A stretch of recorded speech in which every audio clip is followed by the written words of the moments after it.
You mentioned that this is not the first time this has happened, and indeed, I think in March this year, we saw China targeting Philippines Coast Guard with a laser, and we've also had China bordering up areas of the South China Sea in the Philippines, EEZ, and now most recently, as well as I believe it was in September as well, there has been the use of water cannons by China, and all of this, of course, is very provocative and aggressive, especially given that the UN Tribunal on the Law of the Sea in 2016 found that Second Thomas Shoal is actually a submerged feature within the Philippines exclusive economic zone. And the significance of it being a submerged feature is that it is not considered a feature which is capable of independent claims. So in other words, given that it is within the Philippines EEZ, it is clearly a feature that is within Philippines sovereign rights and control, and China cannot independently claim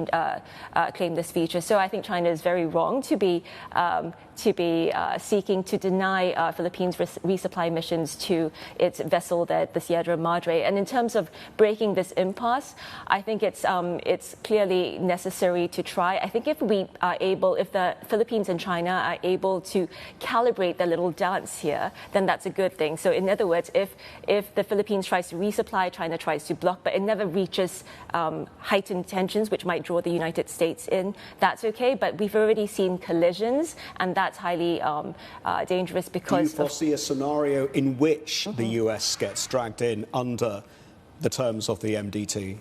Yes, certainly, because as I mentioned earlier, it would be an armed attack against a public vessel. So I think part of the reason why the Philippines grounded the Sierra Madre on Second Thomas Shoal in 1999 was not only so that it would physically have a base in the South China Sea, but also because then it would have a public vessel on the Second Thomas Shoal, which would then, if China wanted to take over Second Thomas Shoal and it involved some sort of armed attack on the Sierra Madre, that would bring in the United States. And of course, that's terribly dangerous. Lynn, the last time you were here, we talked about the ongoing efforts to draw a code of conduct in the South China Sea between ASEAN, China, and other respective parties that are involved. Again, I bring up the question, how important is this going to be? And given the events over the last weekend, how much more complicated is it to get to a code of conduct that might hopefully bring down tensions that have escalated over the last 12 months?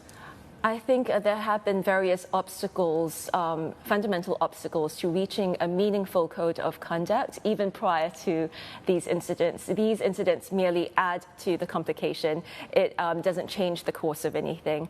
And I think it's been, I think parties have been less than optimistic about reaching a meaningful code of conduct. And so there have been calls, increased calls recently for countries apart from China to try to reach a code of conduct amongst themselves. And of course, this would strengthen the unity between ASEAN claimant states as well as countries like Indonesia, who have competing maritime claims with China, as well as perhaps Singapore, who has an interest in a principles approach to the South China Sea. So this might strengthen unity between them, and that might bolster its position vis-a-vis China. But if China is not bound by the same rules, then it, in a sense, will limit the impact or meaningfulness or efficacy of the code of conduct reached.